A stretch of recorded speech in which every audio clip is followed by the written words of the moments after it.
My name is Mark Esposito. I'm a professor of economics, strategy, and foresight. I teach across institutions, Hall International Business School, Harvard University, and I'm also part of the Georgetown University.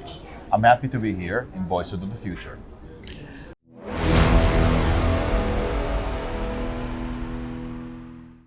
We are absolutely delighted and really privileged to have Mark with us on the sidelines of a program where he's talking about the launch of his book. And I'm also talking about Voices of the Future, as you know. Mark and I know each other for quite some time, and we share common values. We share a passion for learning and development. We share our ideas in terms of a lot of the things that are happening in business on a day-to-day basis. And that's why it's so wonderful to have him here. Mark, lovely to meet you here. Thanks to see you again in another opportunity like this That's that right. we'll be sharing soon together. Indeed. Mark, as a professor and as a prolific author, you've been writing many, many books. You know that as part of Voices of the Future, you to me are indeed a voice that is very unique and genuine. What is your core message that you're projecting in the book or in your life in general at the moment? I think the discontinuity from the past is needed for us to see a new future emerging. That future emerges is not predetermined. It's largely a construction of what we think it is. And so Right. this power that is around human-centric systems to project the future that is what we want to construct and Right. eventually try to execute it. Yep.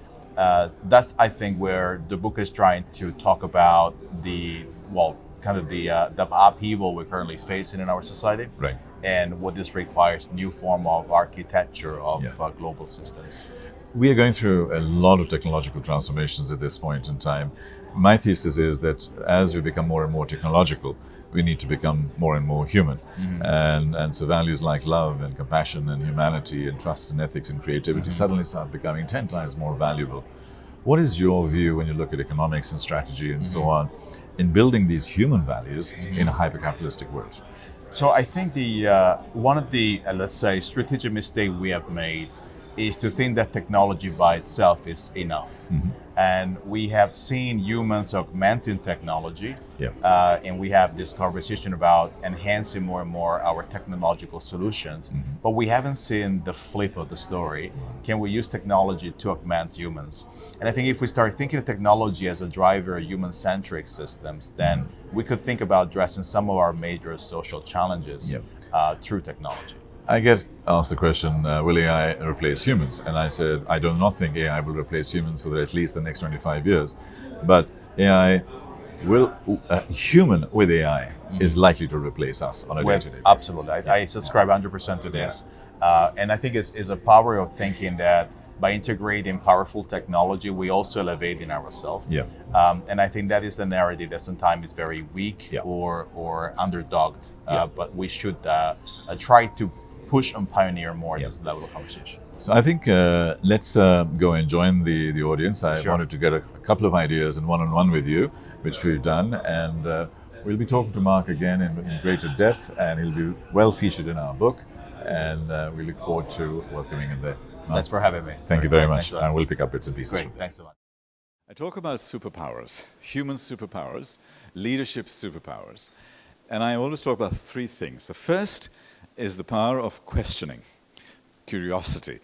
I used to talk about this as a speaker 5, 6, 7 years ago, and they thought, I've been out at school. What is this questioning, Tariq? I mean, power of questioning and being curious. And I said, no, it's really important because that's how our mind works, and that's how we discover, and that's how we iterate and experiment. Today, what are we doing? Asking questions to ChatGPT. It's about prompting. So really the essence of who we are is about the curiosity and questioning, number one. The second superpower all of us need to have is the power of listening. Listening through our ears, listening through our hearts, listening through our ambient environment, listening through data, listening with empathy, listening in a completely different way. Again, I'll refer to ChatGPT. I get my young 23-year-old young executive who is super smart and super fast on that, and he produces stuff for me regularly. But every now and then I ask, it's a word salad. There are lots and lots of things. So I said, Karan, what does that mean? And how does this all come together? And what's the overall connection? And he gets very defensive. I said, Karen, what you're not using is making sense of things. Critical thinking and those kinds of things. That's all about listening. And the third is the power of storytelling. And those are us as leaders. We need to be able to tell a story. Think about the greatest business storytellers. Who do you think is a great business storyteller? Surah. Simon Sinek is a great business storyteller, but he's actually in that business. Now, I was thinking more somebody like Elon Musk. He tells a story, stock goes up, he tells another bullshit story, and it goes straight down. But it goes billions up and billions down just because of the narrative he comes up with. Jeff Bezos. They don't even need to actually do anything. They just release a story, release an idea, release a thought, and then they start playing with it. And a lot of what we do, and if you look at these people carefully, they speak in a way that they connect with you. They make it relatable. They make it connectable. And that's what we're going to do today. So these are just a few remarks I wanted to talk about storytelling, and we'll get into it in more detail. Today we're very privileged, apart from our wonderful authors from the club who are here today, is to invite Professor Mark Esposito. Mark and I go back many, many years. We've done things together, and as I was saying to our President Saleh, that he's a brother from another mother, because we have so many values together that we share. And I've seen him perform, I've seen him work, and he is deep, he is genuine, he's kind, he's authentic, he's real. And that's what makes it special. And when I met him a couple of months ago in London at Thinkers 50, which is a book fair, he said he's going to be here for this event, and I said, please give me the honor to host you. So please put your hands together for Professor Mark Esposito to come and join us. Thank you very much. Derek, so nice to see you again under a new role now at the house. Very, very good evening to all of you. Very nice to meet you, and thank you for hosting me here. I should tell you why Harvard is something that we have in common. So we established the ground.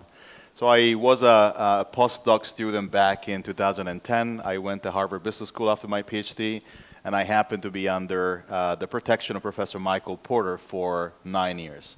So it was HBS, then I migrated over to the Harvard Division of Continuing Education, and I just been appointed the Harvard Kennedy, actually yesterday. So I've been part of the Harvard ecosystem for a few years. I decided to take a non-tenure track so I could do more things. And so in everything related to strategy and economics, Harvard's been my home. I'm currently teaching a course at Harvard on artificial intelligence, which has a wait list of 18 months.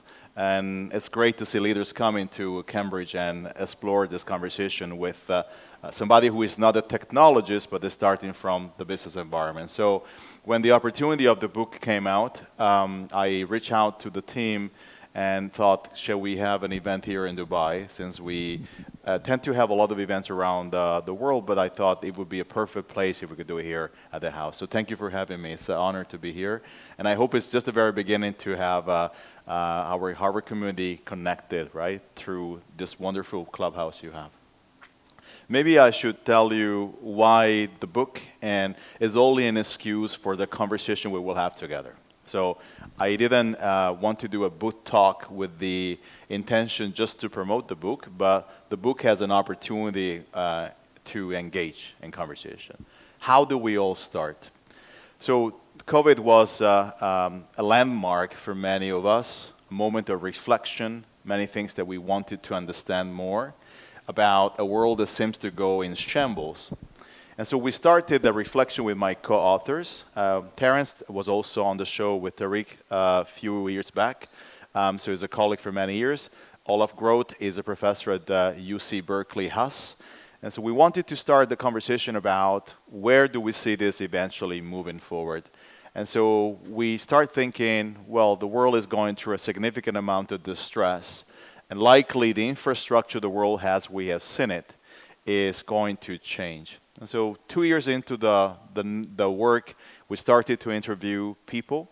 And so we had roughly 100 interviews. We were able to tap on the network to be able to have from prime ministers to influential people political leaders, business leaders, and NGOs, and the book came to life. We got published by MIT University Press, and so for us it was important to have the representation of what we call a blue chip publisher to be able to reach out there. So today we run events around the world on this. The book was endorsed by Professor Klaus Schwab from the World Economic Forum. And there is a course that runs in the executive format currently at HUS, and we're launching one at Harvard as well that will be about disruption. And so it's not only a book, it's a project that has started to be part of a companionship on the reflection of the emerging new structure. What is this emerging new structure? Well, likely we started to see that a number of different things were actually emerging that although they're not predetermined in the way that we can tell for a fact these things will happen, but they tend to show convergence in which direction likely certain things will try to organize themselves. So we started with a framework called the 6 C's. We refer sometimes as 5 as we take one as the umbrella. We started with the technology, is a conversation that Tariq and I were having just before joining you down here, on technology fundamentally transforming us. So shifting from the digital infrastructure to the cognitive one, technology that is mimicking the brain at the pace that is largely becoming a surrogacy of what humans actually do. That's not a replacement of humans, it's simply an extension of the use of technology in many of our everyday uses.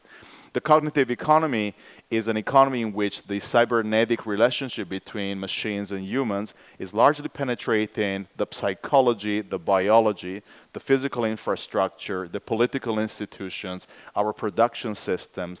So a much deeper level of permeation that we can imagine.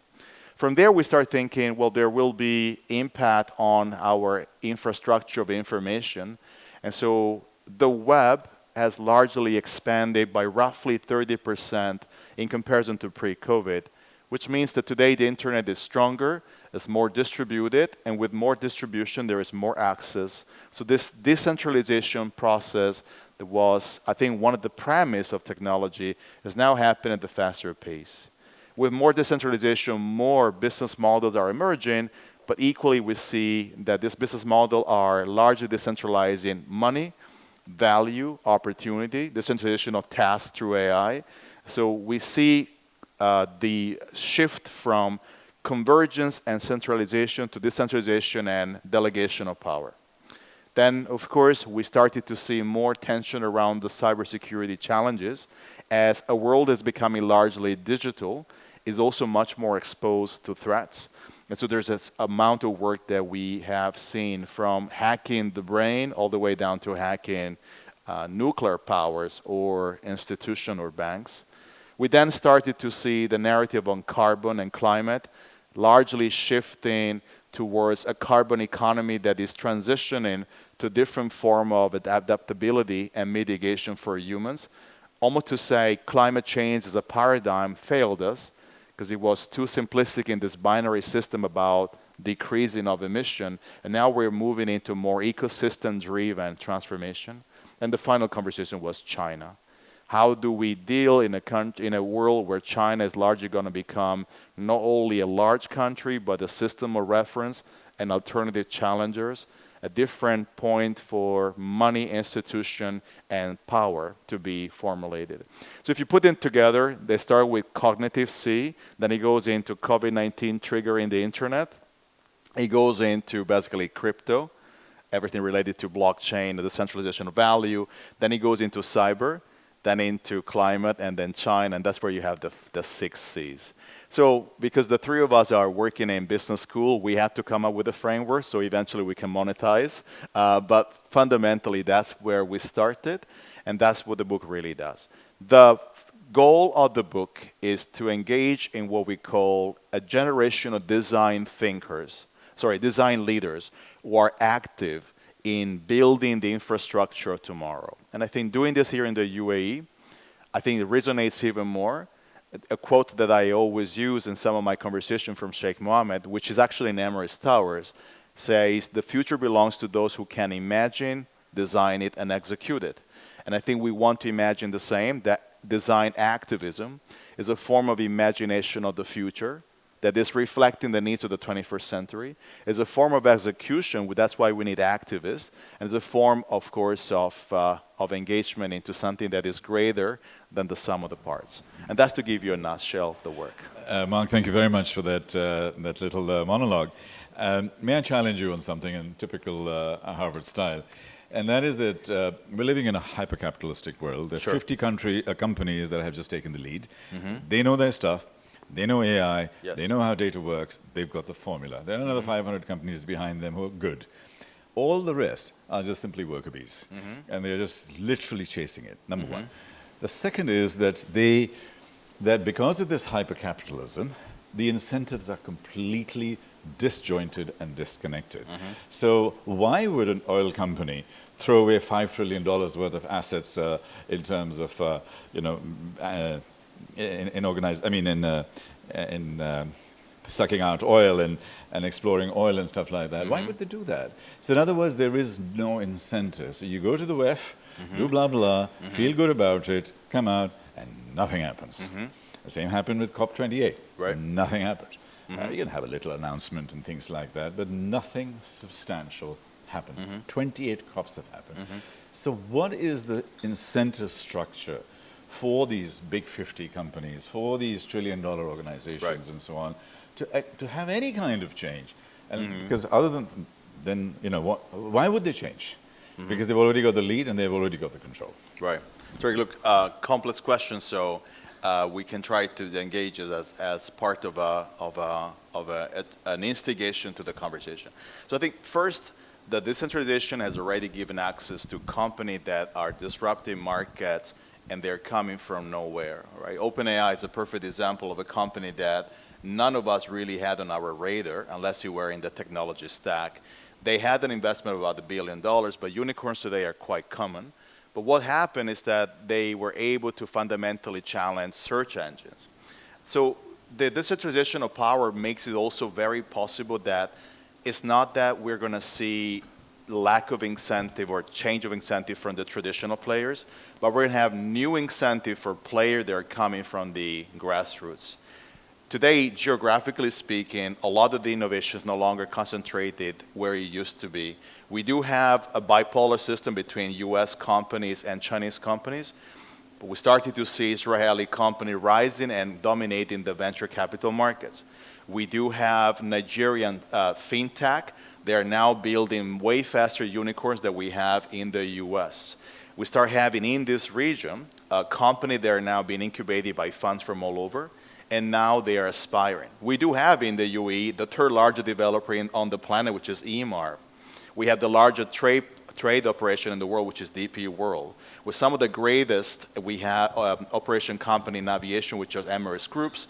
And if you go north to Doha, Qatar Airways has used the blockade and COVID-19 to fundamentally expand exponentially the size of their supply chain. Today, supply chain innovation is not coming from the US anymore. So I think the trajectory of the large technology company continues to be lack of incentive to change. I think there is a grassroots movement that is coming where technology has largely empowered, where these players are now coming. The funding are coming from a combination of formal funding and a lot of crypto investment that were non-regulated. And growth is happening in a much more multilateral forms.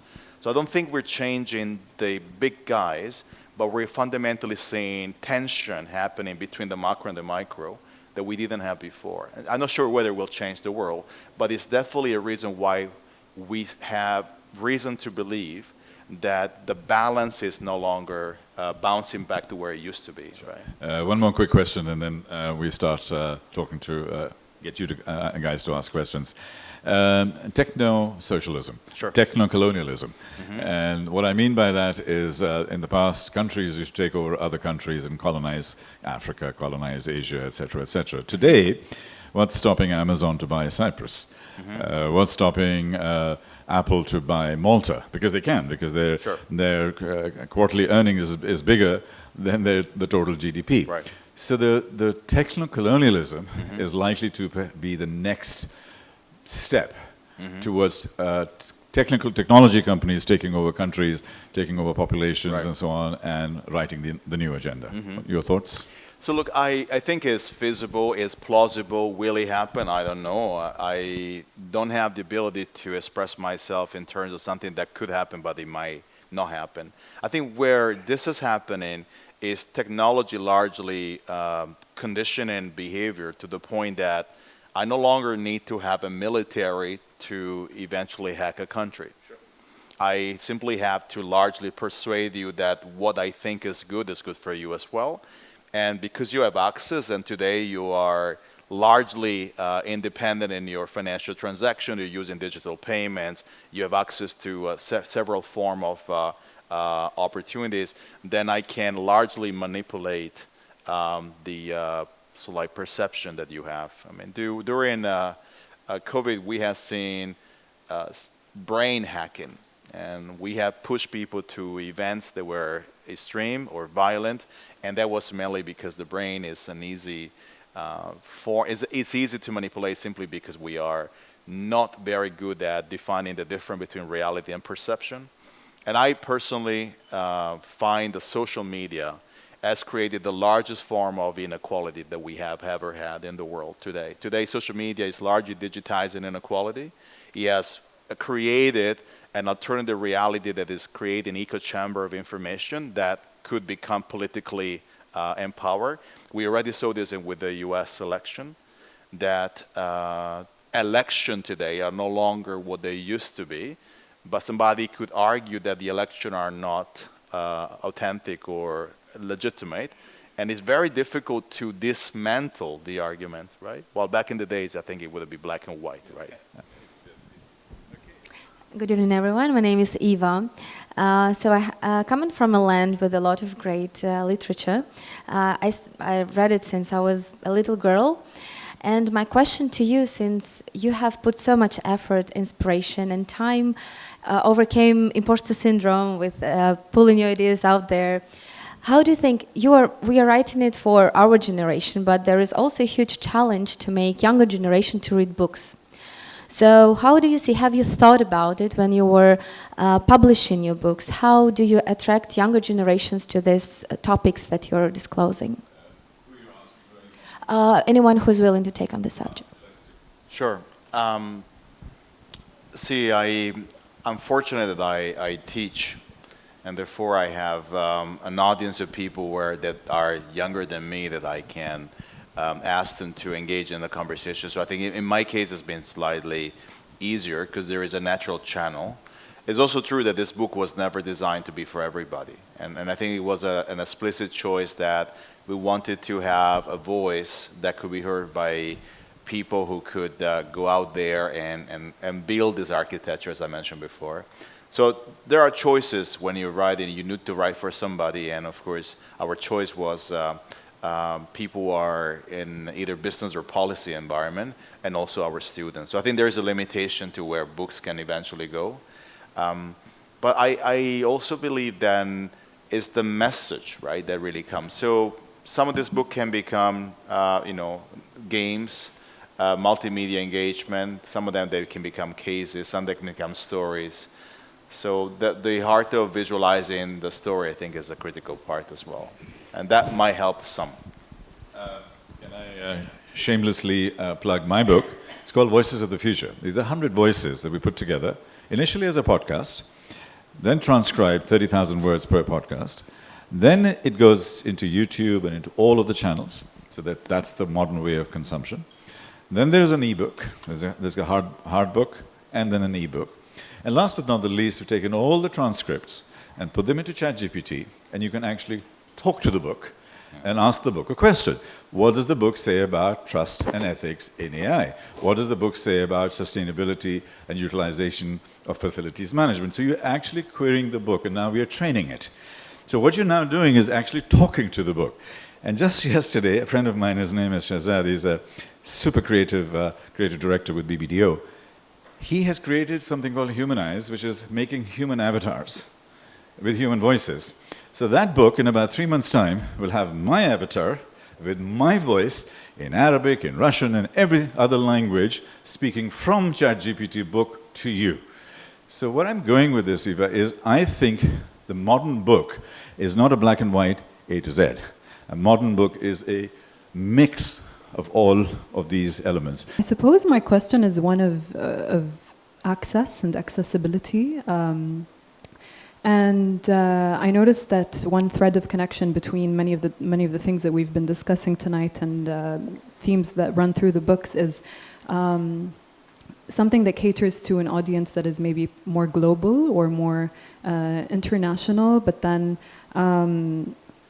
how do you arrive at a conception of the global that takes into account the nuances of various regional contexts? Like, for example, we're in the UAE currently. How do we talk about the global? And in your writing process, what is the moment in which you arrive at that conception? Do you feel that that is a challenge for you at all? If you have any points to share. Thank you. What's your name? Shama. Thank you, Shama. Beautiful question. During COVID, Mark and I had some hard conversation about globalization and deglobalization. The whole world went global, and then during COVID, everything was becoming deglobalized. So what happens there? I mean, what is the dynamic that you go through, global, local, and please? So thank you for your question, wonderful one. Let's start from the statement of the problem, right? People like me will likely write US-centric stuff, right? I'm a byproduct of the North American system. I operate out of Harvard. So it becomes self-justified that what we do seems to be universal. But we are not operating always in the US, and I'm very lucky that part of my time here in the UAE. So we have iterated almost obsessively to make sure this was not a US-centric book. Although all of our interests are US-centric to the point that it's easy to be justified as such. It's MIT, so it is a West End of a certain kind of culture. So the iteration happened with who do we interview. We hired an editor that was helping us to challenge whether our assumption were US-centric or not. And we tried to filter as much as we could, right, to make sure that we had a diversity in the voicing that shape, I would say, a more comprehensive view, knowing that there are biases and shortcomings from the fact that we don't understand everything. But I think we have made an intentional effort to move away from a gravitational US centrism that for people like me are sometimes inevitable. And I am very appreciative of that, because I can have a conversation on the Great Realization with you. I can have it in Asia, in Africa, or in Europe, and I feel that the narrative of the book helps me not necessarily to become overly dependent on one flow, but it's really open. But it was an intentional effort that we had to actually put in. Otherwise, the default slide-in is towards what is a comfortable assumption of reality, and is likely westernized for us, in our case. My name is Hazem Al-Aboud. My question started with the art of storytelling again. For the last 3-4 years, I read a lot of books about biology and what's happening in the brain when there is any communication happen, or whatever context being built within the environment of the human being. And storytelling being essential for us, for our lives. And in the history, like, there are a lot of development in terms of the how to introduce and engage audience. Talking about the brain and the chemistry signals and the electric signals that happen in the brain whenever the communication happen. There are a lot of things that happen in the brain in terms of connected the empty or long-term memory with the storytelling, how we want to tell the storytelling, and what techniques that we use in order to engage our audience and let it be in the LTM, so long-term memory. Your experience, please. You want to take that now? Like, I'm just coming from a limited, my limited contribution to this, right? We tend to use personas sometime in books, even if they're business books, where you're kind of looking at the journey of a person in the next 10 or 15 years. It's much easier to relate to a future that is dynamic and is experienced to the biography of a person. So at one point in time, I think it's chapter 5, we have a story of Fiona, who is a lady who is leaving in 2035, and she has been able to become a design activist and start creating that's like architecture of the emergent future as we think. And we wanted to use a persona because we wanted to make sure that the book could be understood, right, in a way that is not just theoretical, abstract. So I think storytelling, using persona, future narratives, and also when you're doing something like online digital content that you can create courses out of this, it's much easier to relate to people in a way that people will feel that you're connecting to their own sympathy, right, to what is important to them. Again, it's limited in my case. I have a captive audience, I have a platform, and I have a publisher that will put this stuff on the shelves. So I don't have the same pain points, to be very honest with you. Right? I find that people that are operating within a certain niche don't feel some of the challenges, right? They simply sell books, and they have events, and they feel like the world keeps on going on, right? But I think when you're engaging at a deeper level, and you try to say, well, what was really the contribution this book has made to your own life? You have to relate at a much more personal level. So humanizing the narrative is becoming important, more than before, I would say. And that can happen also through your social media action or social media advocacy, where you're becoming a person, not just an author that is too far from the reality of people. Brilliant. I think that picking up the right publisher will contribute to achieve this outcome. It does help, yeah. I mean, Yes, it does. we sold hundreds of thousands of copies, right? And it makes it easier, right? It makes it easier for me to send an email to any publisher and say, I did this, and I don't find many doors closed. But it's also the problem with the system, is that people like me might have access, but there will be hundreds of authors that have even more important story to tell that might never be given a chance. And that's the problem with self-reinforcing systems that is reinforcing the 1% of the elite somehow, right? Mark, over to you to close the evening and tell us what you think, what we should be doing, and should we just be racing out, buying a book, writing a book, and what do we do? So I share with you what made my life very fortunate is that I had incredible mentors. So Michael Porter was one. The late Clay Christensen was somebody who has largely inspired my thinking. And I was speaking with Harry Mintzberg 2 nights ago in a Fireflies chat, and I'll be speaking with Edmund Freeman, Stakeholder Theory, in 2 months. These are giants. And what they all have in common is this incredible desire to become more than what they used to be. Mintzberg, who has fundamentally shaped the environment of organization, has written a book in 2023 called Understanding Organizations, Finally, and he's 85. So what I wish you is to continue to look forward to becoming what you currently are not.